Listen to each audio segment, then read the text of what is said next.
बिस्मिल्लाहिर्रहमानिर्रहीम। अस्सलाम वालेकुम नाज़रीन, मैं हूं आपका मेज़बान मलिक इमरान और आप देख रहे हैं mister Malik Imran official YouTube channel. Arshad Sharif जो आज हम में नहीं रहे हैं, 72 घंटे से ज़्यादा उनके हो गए और पाकिस्तान उनकी मैयत आ चुकी है। बहुत बड़े बड़े राजों से पर्दे उठने शुरू हो गए हैं, जिसमें से एक तो यह है कि केनियन पुलिस ने उनको फेक इनकाउंटर में मारा है और बार बार वो अपने बयानात बदल रही है। एतजाज़ हुसैन ने इसी दौरान फ़ौरन अपना एक ट्वीट किया। उन्होंने कहा कि हमें लगता है कि अरशद शरीफ के कातलों का पता चल रहा है। अरशद शरीफ को दुबई से डिपोर्ट करने के लिए जो दबाव डाला गया था कि 48 घंटे में आप दुबई से चले जाएं, वो बिलावल का ख़त था।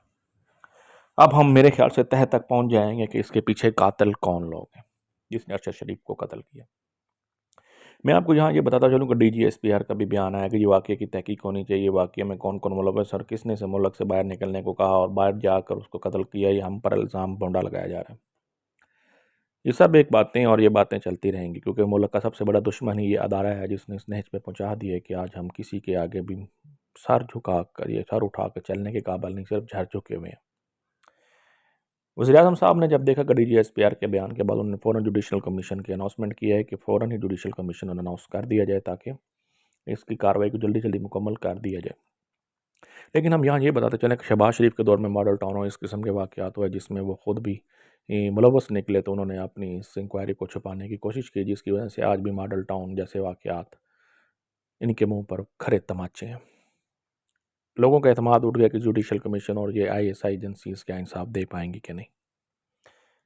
इस वक्त वज़ीर-ए-आज़म जनाब मोहतरम शहबाज शरीफ सऊदी अरब के दौरे पर हैं और सऊदी अरब के दौरे में उन्होंने उम्रा अदा किया है। उम्रा अदा करने के बाद वो हो सकता है कि चाइना के छोटे से शॉर्ट विजिट पर जाएँ। अरशद शरीफ जो अब हम में नहीं रहे हैं, एक सीनियर सहाफ़ी थे जिन्होंने बहुत तगो और मेहनत से अपने आप को बनाया, अपना नाम मनवाया। ऐसी ऐसी जगहों पर फ़ौज के ले गए जिधर जाना ही बहुत बड़ी बात थी, जिधर बॉर्डर हो गया, लाइन ऑफ कंट्रोल, वाटा फाटा, वज़ीरिस्तान, इधर इधर जगहों पर जाकर उन्होंने फ़ौज के लिए काम किया। आखिर उनको बाहर निकाल दिया गया। इसी के दौरान एक गंदा सा ट्वीट किया है मरियम ने। उन्होंने कहा, हमें काफ़ी पहले ये इल्म हो चुका था कि ये गैरेज वाली एक गलीज़ तरीन औरत आज साबित भी हो गया। इसने इनकी ना सिर्फ रीट्वीट करके इनकी इंसल्ट की, बल्कि वफात होने के बजाय चाहिए था कि ये इनकी दादरसी करती फैमिली के साथ, बल्कि उन्होंने अपने ट्वीट पर जमी नहीं 48 घंटे तक उस ट्वीट के साथ ही सहारा लिया जिसमें तंजील की गई थी जनाब मोहतरम अरशद शरीफ शहीद की। एंकर हजरात जितने भी हैं, सीनियर एंकर हैं या जितने पॉलिटिशियन, उन्होंने शदीद तनकीद का निशाना बनाया मरीम नवाज़ को और उनको हिंदा से तशबीह दी है। ऐसी गलीज़ औरत का नाम से इसका लफ्ज़ का इंतखाब किया गया। अरशद शरीफ जो मुल्क से भागे, इसके पीछे वजूहात क्या थी? सबसे पहले तो मैं आपको यहाँ बताता चलूँ कि चौधरी जनाब इन्होंने 22 को जुलाई के 2022 जुलाई में इन्होंने अपना एक लेटर लिखा था चीफ जस्टिस को कि खुदाया मेरी जान को ख़तरा है और मेरे लिए कुछ आसानियाँ फ़राम की हैं, जिस पर चीफ जस्टिस ने इनका नोटिस लिया, लेकिन अफसोस इनको सिक्योरिटी नहीं फ़राम की गई। उसके बाद इनको मुल्क छोड़कर जल्द से जल्द भागना पड़ा और इसमें भागने में पेशावर में बरात सईद ने इनकी मदद की और इनको मुल्क से बाहर निकाल दिया। अब चलते हैं हालात की नोयत की तरफ कि हालात इस तरह मार्ज़ वजूद में आए क्यों और अरशद शरीफ को दुबई जाना क्यों पड़ा और आखिरकार अरशद शरीफ की लाश ही पाकिस्तान वापस क्यों आई। एतजाज़ हसन ने इस पर बहुत बड़े सवालात उठा दिए। उन्होंने कहा कि किसी के बहुत लंबे हाथ हैं जिसने इतना लंबा पीछा किया अरशद शरीफ का और उसको आखिरकार मरवा कर उसने दम लिया, जबकि अपने पहले ट्वीट में कह चुके कि यह ख़त बिलावल का था। इसका मतलब है हम अब कातलों के नज़दीक पहुँच चुके हैं। बिलावल ऐसा ख़त क्यों लिखेगा दुबई को कि इसको 48 घंटे में निकाला जाए? बिलावल क्यों नहीं बोलेगा ये किसके दबाव पर इन्होंने ये ख़त लिखा इनको निकाला है? क्योंकि दहशतगर्दी के जितने पर्चे अरशद शरीफ के ऊपर सिंध पे हुए, ये हुकूमत सिंध नहीं कर रही थी, बल्कि इसके पीछे एक अदारा था जो हुकूमत सिंध को मजबूर करके इनके ऊपर अपनी पॉलिसीज़ बना रहा था। आपको याद होगा मुशर्रफ के जितने भी कत्ल के केसेस थे और मुशर्रफ को सज़ाए मौत भी इसी सिंधी हाई कोर्ट ने रिजेक्ट किया। अब चलते हैं जनाब मोहतरम शहीद अरशद शरीफ की मैयत की तरफ। बड़े बड़े एंकर जिसमें मान रियाज, समी इब्राहिम और सब मौजूद थे, उन्होंने बड़ी दिलखाश्ता किस्म की अपनी ज़िंदगी और अपने अल्फाज का चुनाव किया मरीम नवाज़ के लिए। और इस तरह मैं आपको यहाँ बताता चलूँ कि ये एक प्रोफेशनली फेक इनकाउंटर किया गया है। कहा जाता है कि कीनिया पुलिस ने इस इनकाउंटर के $5 लाख से $10 लाख लिए। अनकरीब ये बात भी अब खुलकर सामने आ जाएगी, क्योंकि वो जो दो फरीक इस दरमियान मौजूद थे उनको गोली नहीं लगी, बल्कि अरशद शरीफ को ही सिर्फ टारगेट किया। इसका मतलब है कि अरशद शरीफ ही सिर्फ टारगेट थे। अब मरीम नवाज ने जो ट्वीट किया था, आइए मैं आपको बताता। I don't not feel good writing this, but this is a lesson for a mankind that we must all imbibe. इन्होंने रीट्वीट किया है। रीट्वीट के ऊपर किसने क्या तो नहीं चाह रहा था कि मगर ये फितना इमरान खान और इसके यूथियों के लिए ख़बर है। ये एंकर कहता था कि नवाज शरीफ अपनी मरहुमा माँ को पार्सल करने के लिए भेजा था। इस एंकर ने बहुत प्रोग्राम किसी भी दूसरे की बीमारी मौत का मजाक उड़ाया। ये वह चौधरी किसी के नाम से है, इस गैरत को तो शायद इतनी शर्म भी ना हो कि इसका अपना असल नाम भी हो। घटिया नस्ल का चौधरी लगता है जिसने ये, उसको फिर मरीम नवाज ने रीट्वीट किया। आखिरकार हमारे मोहतरम भाई जनाब एंकर अरशद शरीफ से पाकिस्तान जिंदा तो ना आ सके, लेकिन उनकी लाश इस वक्त सरखाने में मौजूद है। उनके वालिदैन का कहना है कि हम इसका पोस्टमार्टम दोबारा करवाना चाहते हैं। DGSPR के बयान को किसी ने भी सीरियस नहीं लिया, क्योंकि उनके बयान में खुद ही बहुत बड़े तजादात थे, जिसमें से अगर अरशद शरीफ ना जाते तो शायद ये इमरान रियाज का आप देख रहे हैं, आप इस तरह आज़म स्वाति का हाल देख लें, शहबाज गिल का देख लें, जिस तरह उनके साथ सलूक किए गए, तो ये बात तो काबिले शताइश है कि इस तरह के हौसला अफजाई जो DGSPR ने दी है शायद किसी को भी सुकून दे जाए। एक आपको एक बात और भी बताता चलो, यहाँ पर एक बड़ा फेमस ट्रेंड भी चला था। जब वो कौन था कि ट्रेंड चला तो मुल्क छोड़ना पड़ा। अब बिहाइंड क्लोज डोर का ट्रेलर रिलीज हुआ तो गोली मार दी गई।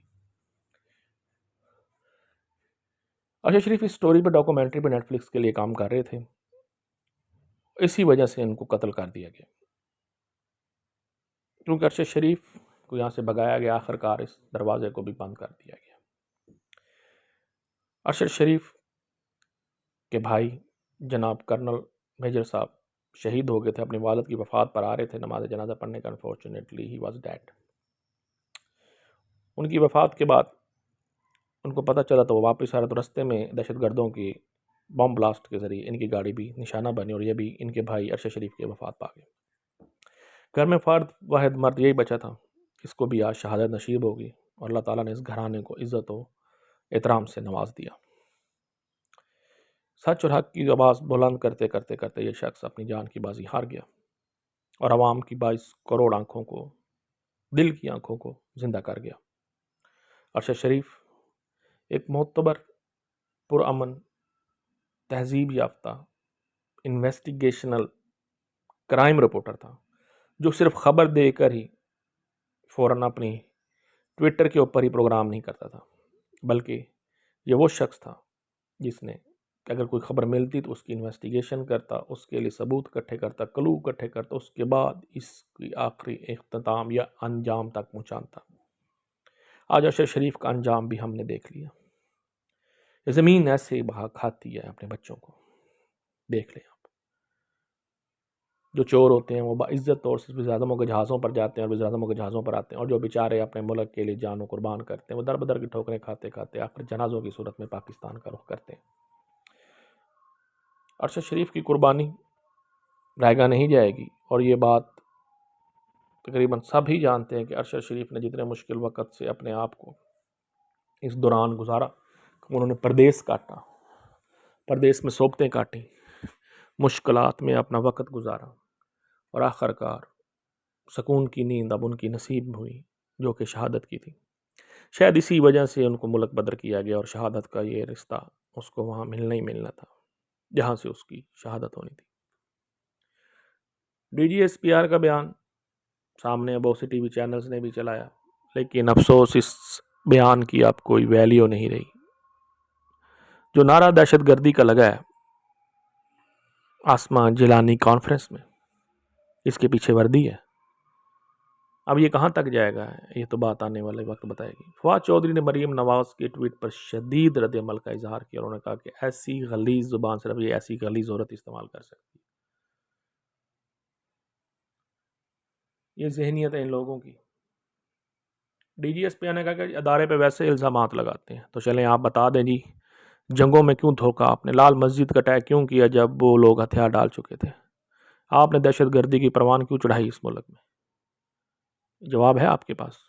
अगर आपका मुशर्रफ साहब इतने बाइज्जत बरी हो चुके हैं तो आप पाकिस्तान उन्हें क्यों नहीं लेकर आते? क्या वजूहात है? आप खुद छुपते फिर रहे हैं।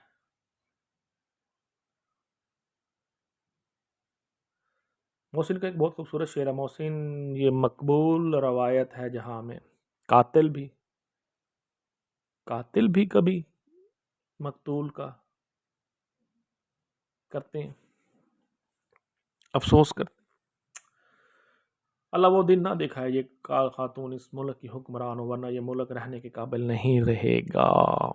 हारून रशीद साहब ने मरीम नवाज के मतलब ऐसे शदीद तनाव भरे अल्फाज इस्तेमाल किए जो शायद उन्होंने अपनी ज़िंदगी में कभी किसी के लिए ना किए हों।